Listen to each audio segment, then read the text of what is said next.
are likely going to be undergoing high-risk procedures, both for the patient and for the team that's performing those procedures.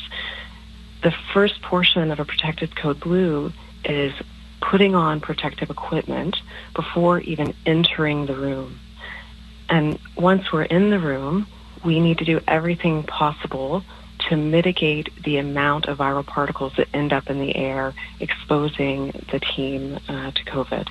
And that involves intubation, putting a tube down someone's throat to help them breathe. What is it about intubation that makes this such a high-risk moment for healthcare workers? So the procedure of intubation is when we are going to connect the patient to a ventilator. So to do that, we have to put a tube in the patient's mouth, down their throat, and into their windpipe or the trachea. And there is the potential there to spray the viral particles in the air, which is very different than if a patient coughs. So if a patient coughs, those viral particles are larger and they essentially drop to the floor in front of you. Whereas if you're intubating a patient, those particles aerosolize and they can linger in the room for several hours and also contaminate all of the equipment in the room and the healthcare providers in the room as well. So this is a very high-risk time for providers who are attending these patients.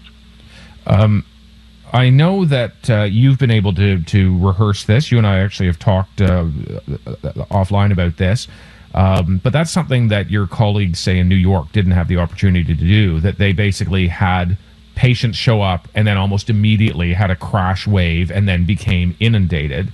You've been able to use the time you have to practice and rehearse to try to reduce that risk. How is it that you've had time and New York hasn't? I think across Canada we're feeling very grateful for this calm, before the storm, before the surge of patients with critical illness.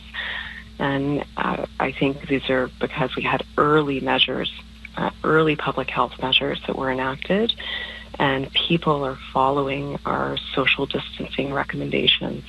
And that's given us this time to practice and make sure that these protocols are going smoothly. And we're in the process of doing this. We're also working out kinks that we're identifying in these systems. And so this time has been critical. And I feel so fortunate that we've had this time to practice in our department, with our equipment, with our team. Does that help reduce some of the anxiety when you've had the time to kind of go through it? Absolutely. We've known about COVID-19 since January. And in that time, we've been practicing in simulation labs, and in this last several weeks, we've moved that practice into our department, making sure that we are confident in looking after and caring for patients with COVID-19.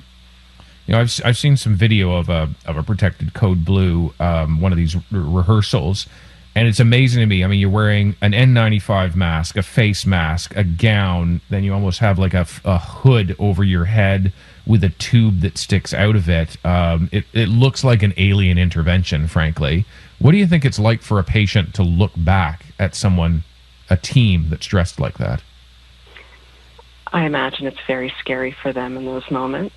I would hope that in Toronto that they know that their team is going to give them the best care possible, and that these are procedures that we have practiced and rehearsed, and we are ready to be there to do the best care possible for these patients. There are still some people in the Toronto area who aren't always following physical distancing. I think they're probably in the minority, but there are some out there. What would be your message as someone who's got to deal with the consequences when we don't follow physical distancing? I have to say, when I leave my house, I assume that this virus is everywhere, whether I'm going to work or going to the grocery store. And what we've seen is that this virus is non-discriminating as to who it infects. It affects older people, it infects younger people, and everyone can develop a critical illness and even die from this virus. And so social distancing is the only thing that is going to allow us to keep our community safe and prevent the transmission of this illness. No one is protected. No one has superpowers that will prevent them from getting COVID-19. And it's so important to heed the advice of our public health leaders who have done such an excellent job at messaging that advice over the last several weeks. Dr. Varner, thank you very much for explaining protected code blues and all the preparations that are happening. Thanks so much, David.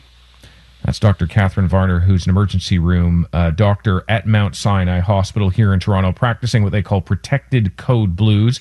As our hospitals, big and small, right across this country, it's when you have to go and intubate someone who is in severe respiratory distress, positive for COVID-19, and you have to protect the healthcare workers in that room. So they have been rehearsing that, not that they don't already have COVID patients, but that they are preparing for a potential wave of more to come. 6:55 a.m.